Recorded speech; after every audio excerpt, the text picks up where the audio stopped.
You finish work and you're wiped.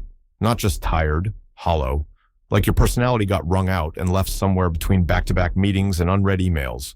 So you grab your phone, stare at the wall, scroll through noise you don't even care about, because your brain's too fried to choose anything else, and you tell yourself it's burnout.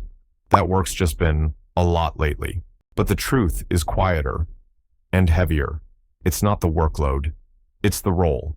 It's who you have to be all day just to stay liked, stay employed, stay low maintenance, stay safe. You spend the entire day managing tone, expectations, facial expressions. How's your weekend? Small talk. And by the time you get home, there's nothing left in the tank. Because you weren't just working, you were performing. And performance is exhausting, even when you're good at it. This isn't just about burnout. This is about identity fatigue. And if you've been calling it tired, but feeling something deeper, you're not crazy. You're just running on a version of yourself that doesn't fit anymore. Let's unpack that. You wake up already behind, mentally bracing for the day. Before your feet hit the floor, you get ready fast, get out the door, start responding, start pretending you slept well, pretending you care about the meeting, pretending you're not quietly wondering if this is just how life is now. And yeah, you show up, you do the work, you're efficient, respectful, maybe even funny when it counts. But underneath all that functionality, there's this quiet drain that kicks in by 10 a.m. And by 5 p.m., it's not just your energy that's low, it's your sense of self. So you come home and call it exhaustion. But rest doesn't help. Scrolling doesn't help. Alone time doesn't even help. Because even when it's quiet, your nervous system still feels like it's performing. That's the loop. You're not just working a job. You're managing a role that doesn't fully reflect you. A filtered version of yourself that gets the job done, keeps things smooth, avoids conflict, and fits in. And over time, that version starts to feel like the real you. Not because it is, but because you wear it for 40+ hours a week. You start to forget what you sound like when you're not being agreeable. You forget what your opinions are when you're not worried about how they'll land. You forget what you want, because your day is full of things you're supposed to care about. Here's the mini payoff truth. You're not just tired after work. You're drained from abandoning yourself all day in small professional ways. Polite silence, performative enthusiasm, emotionally edited communication, pretending you're not bothered by things that absolutely bother you. And because you're getting it done, nobody questions it. Not even you. Until you notice that the life you're building doesn't feel like yours. Somewhere along the line, you learned how to be professional, which for a lot of people just means don't take up too much space, don't let anyone feel uncomfortable around you. Don't let your personality make things complicated, so you shaped yourself. Smoothed your edges, became the calm, reliable, not too opinionated version of you that fits into any room, and you got good at it.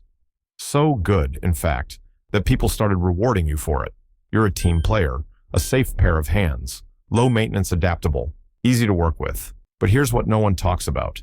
Every time you adapt who you are to make things easier for others, you make it harder to hear yourself. And it's not about lying.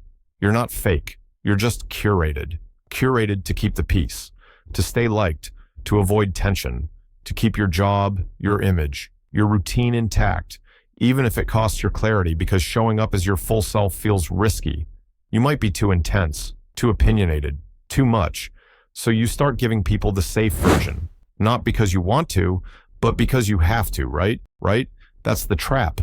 Over time, the mask becomes the job. You're not just doing the work, you're performing stability, performing fine, performing calm while your real self goes offline.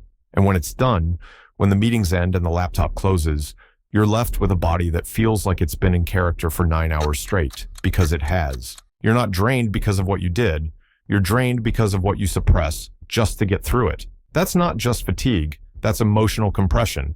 And when compression becomes your default, even rest starts to feel like work. Let's flip it. You keep calling it burnout, but you're not burned out from overworking. You're burned out from underexpressing. It's not your output that's draining you. It's your absence in your own day. The way you leave yourself at the door every morning. The way your voice, your preferences, your instincts get filtered through what's appropriate and what's safe.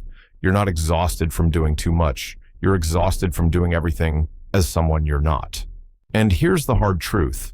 You can't stay in character all day and expect to feel whole after, even if you're high performing, even if no one complains, even if you're doing everything right. Because presence isn't just physical, it's emotional. And if you spend all day regulating, shape-shifting, adapting, you leave work emotionally bankrupt, even if you never raised your voice. You think you just need a break, but what you actually need is alignment. A life where who you are and how you show up don't feel like opposites. Where self-respect doesn't get traded for job security. Where you don't have to dilute yourself to keep things stable. Here's the shift. You don't get clarity from rest. You get clarity from recognizing when your daily environment requires a version of you that isn't real.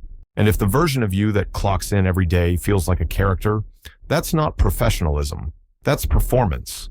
And performance, without space to recharge or reconnect, will always lead to collapse.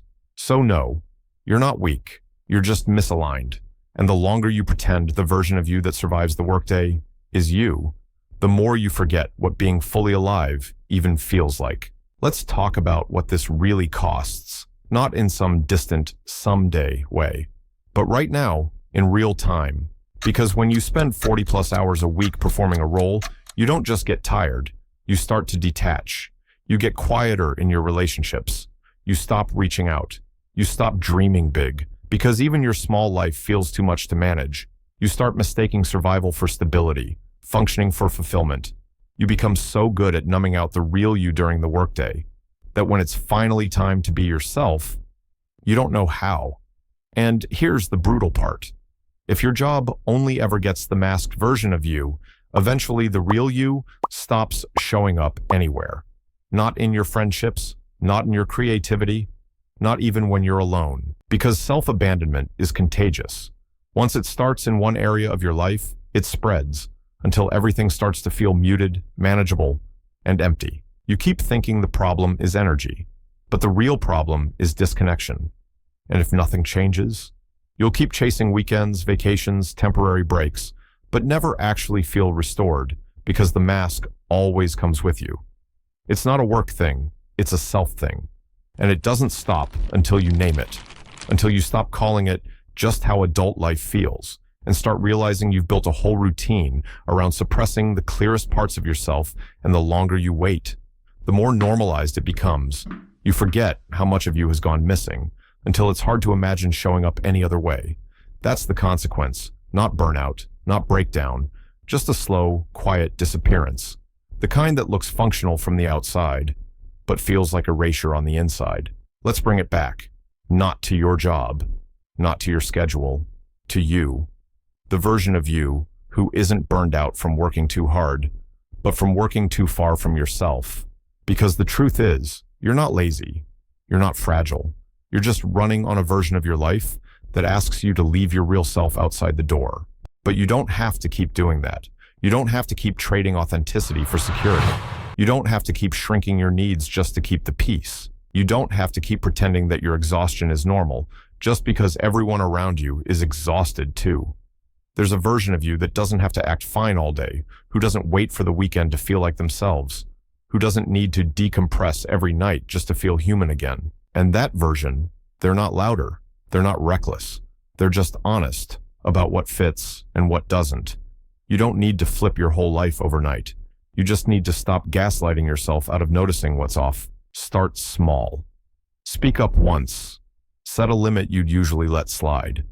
Let your real tone slip through, even if it's not wrapped in fake calm. Stop apologizing for being clear, because the moment you stop performing okay, you give the real you room to breathe again. You give yourself permission to stop surviving the day and start living in it. And no, that won't always be convenient. It might mean awkward moments. It might mean shifting what you tolerate. It might even mean making hard choices later. But if the cost of being accepted is chronic self-compression, you already know it's not worth it. The version of you who's not drained by being seen, they're in there, waiting for you to stop playing a role you've outgrown. If this opened something up, subscribe before it closes again.